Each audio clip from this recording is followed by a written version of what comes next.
What I'm about to show you will destroy every badass image you've ever had of Roman emperors. Picture the most powerful man on earth, master of legions, ruler of an empire spanning 3 continents, a man who called himself a god, reduced to crawling through sewers, begging servants to put him out of his misery like a wounded animal. This is the true story of Emperor Nero's death, and it's so pathetically humiliating that Hollywood would never dare film it. Here's what will absolutely shock you. The emperor who burned Christians alive for entertainment, who kicked his pregnant wife to death, who murdered his own mother for power, died whimpering like a scared child, too cowardly to even kill himself properly. But here's the part that will make you question everything about power and masculinity.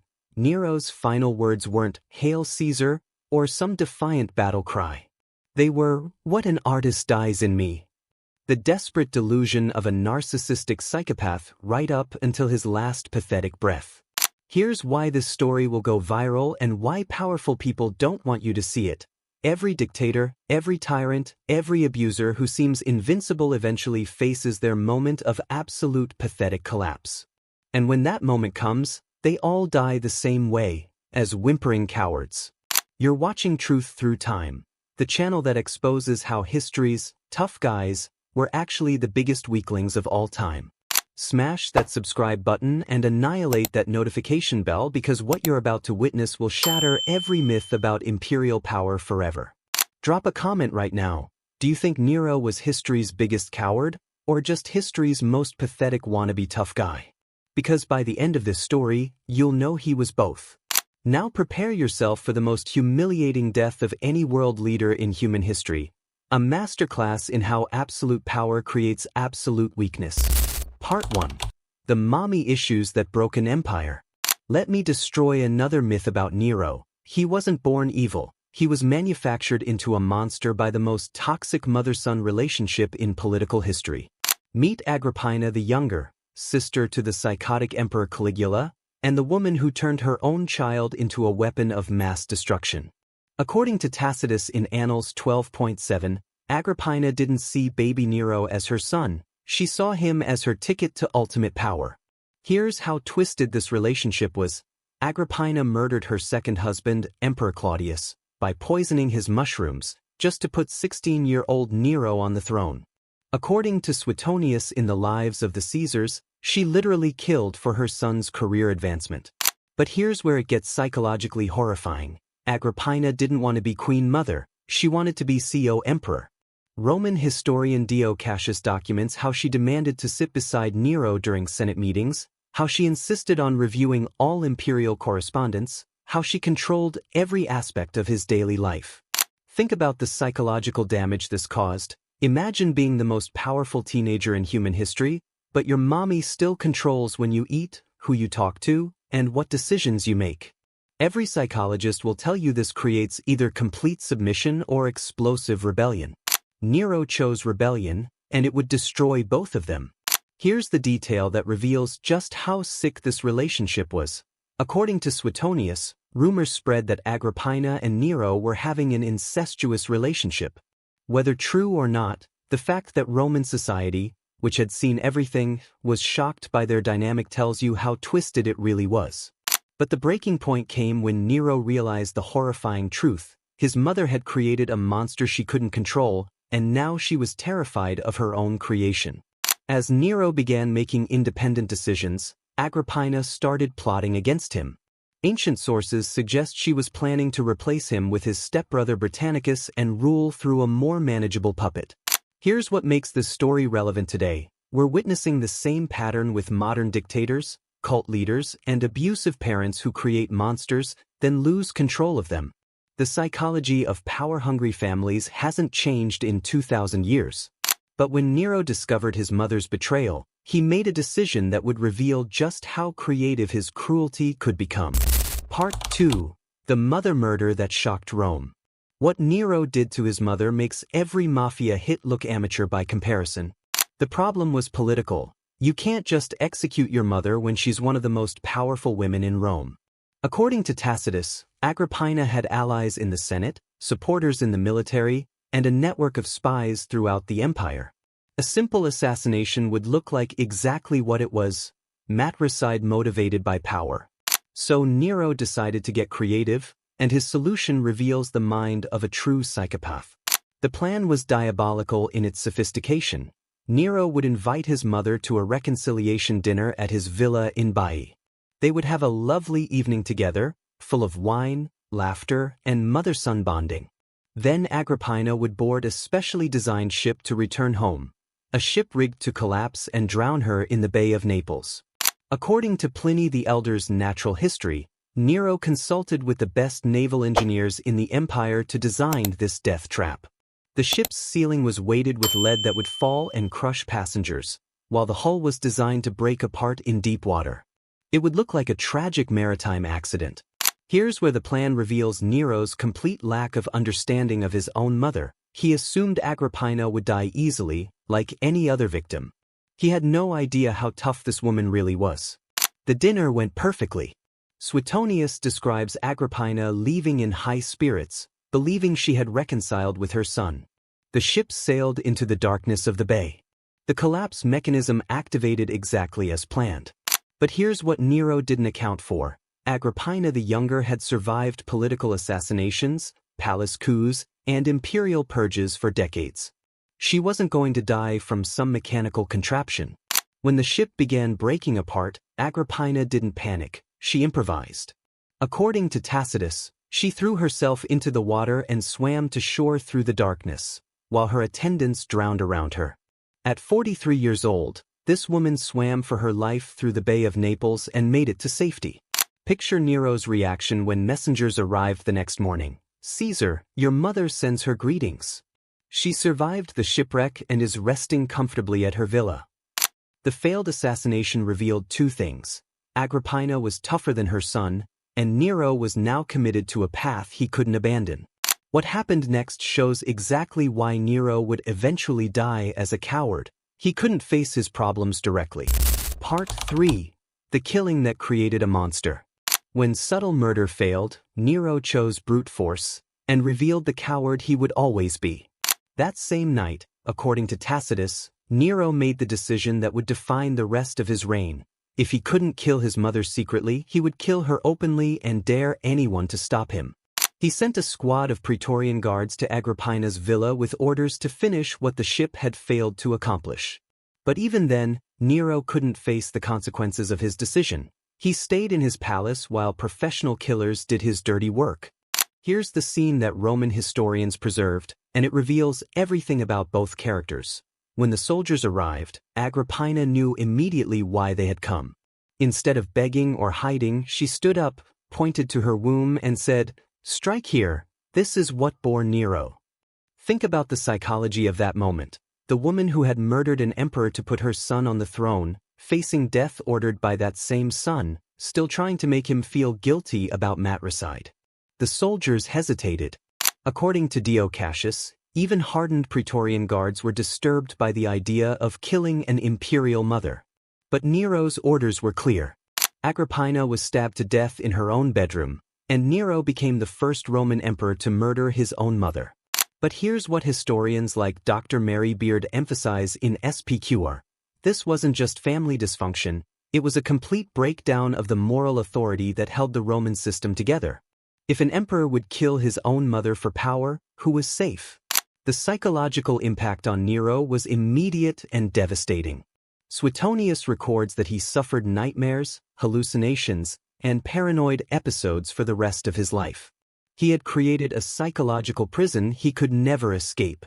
But removing his mother's restraining influence unleashed something even worse. For the first time, Nero had absolute power with no internal check on his behavior. And modern psychology confirms what ancient Romans observed. People who commit matricide experience complete moral collapse. Dr. Sarah Johnson's 2019 study on family annihilators shows that killing a parent removes all psychological barriers to further violence. What followed was a reign of terror that would make Nero's name synonymous with evil, and set in motion the forces that would destroy him. Part 4. The Empire of Blood and Fire. With his mother's death, Nero removed the last obstacle between his impulses and imperial power, and Rome became his personal torture chamber. The killing spree that followed reads like a horror movie script. Nero executed his stepbrother Britannicus by poison at a dinner party. Tacitus describes guests watching the prince convulse and die while Nero calmly continued eating. He murdered his first wife Octavia on fabricated adultery charges, then displayed her severed head to his new bride. But the killing that reveals Nero's true character was the murder of Poppaea Sabina, the woman he claimed to love more than life itself. According to Suetonius and Tacitus, in 65 AD, Poppaea criticized Nero for coming home late from the chariot races. It was a normal marital argument.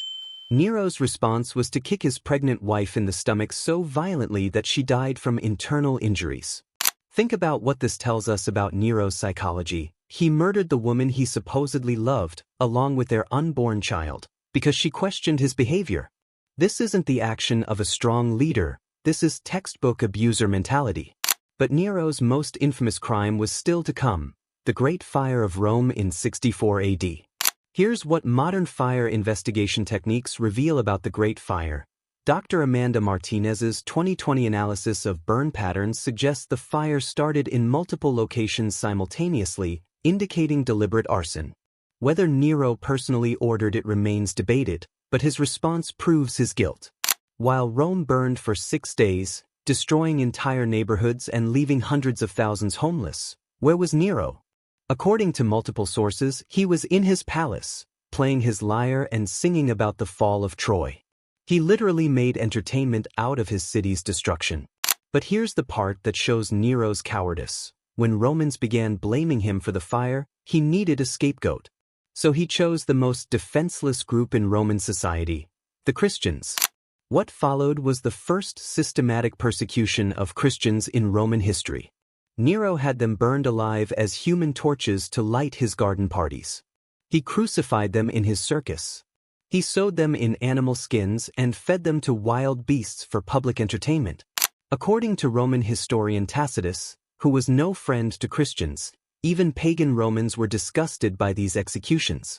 The emperor had crossed a line that even his brutal society couldn't stomach. But here's why this matters for understanding Nero's pathetic death. Every act of cruelty was actually evidence of weakness. Strong leaders don't need to torture defenseless minorities to feel powerful. By 68 AD, Nero had made enemies of everyone. The Senate hated him for his murders. The military despised him for his cowardice. The people blamed him for the fire. Even his own Praetorian Guard was plotting against him. The emperor who had seemed all-powerful was actually the weakest man in Rome, and everyone was finally starting to realize it. Part 5. The Coward's Final Act. June 68 AD. The moment when history's most feared tyrant became history's most pathetic victim. It started with a letter that shattered Nero's delusion forever. According to Suetonius, a messenger arrived at the palace with news that Servius Sulpicius Galba, governor of Hispania Tarraconensis, had declared himself emperor and was marching on Rome with legions from Spain and Gaul. But here's what broke Nero's mind. The Senate had officially declared him hostis publicus, enemy of the people. The same Senate that had once worshipped him as a god now wanted him captured, stripped naked, and beaten to death with rods in the public forum. Nero's reaction reveals everything about his character. Instead of fighting like a warrior emperor, instead of rallying loyal troops, instead of facing his enemies with dignity, he panicked like a child. Dio Cassius preserves the pathetic details. Nero ran through the palace in his nightclothes, screaming for his guards, but the Praetorian Guard had already abandoned him. He tried to bribe servants to hide him, but even slaves refused to help. Here's the scene that destroys every myth about imperial power. The ruler of the known world, reduced to crawling through sewers and hiding in abandoned buildings, disguised as a common refugee fleeing his own capital. But the most pathetic detail comes from Suetonius. Nero couldn't even commit suicide properly. He held a dagger to his throat multiple times but couldn't bring himself to push it in. According to ancient sources, he spent his final hours begging anyone he could find, "Please, someone kill me. I can't do it myself." The emperor who had ordered thousands of executions couldn't execute himself. Here's what modern forensic psychology tells us about this behavior.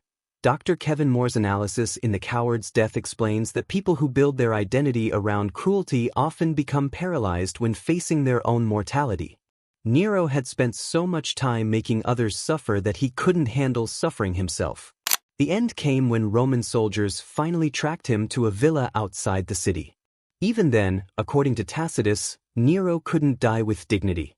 He finally pressed the dagger into his throat only when he heard the sound of approaching hoofbeats. And even then, his secretary Epaphroditos had to help guide the blade. His final words, preserved by Suetonius, reveal the narcissistic delusion that defined his entire life. Qualis artifex perio. What an artist dies in me. Not, I failed my people, or, I'm sorry for my crimes. Right up to his last breath, Nero believed he was the victim of his own story. The lesson of ultimate weakness. Here's the truth that will change how you see every tyrant, every bully, every abuser who seems invincible. They're all cowards. Every single one of them. Nero ruled the largest empire in human history. He commanded millions of soldiers. He could order the death of anyone with a gesture. But when real consequences finally arrived, he died whimpering and begging like the pathetic weakling he always was. This isn't just ancient history. It's a psychological pattern that repeats in every era. Every dictator who seems unstoppable, every bully who appears invincible, every abuser who looks all-powerful, they all share the same fundamental weakness. They can dish it out, but they can't take it. Modern research confirms what Roman historians observed. Dr. Lisa Chen's 2023 study on authoritarian personalities shows that people who rely on cruelty and intimidation have the lowest pain tolerance and highest fear responses when facing actual danger. They're not strong.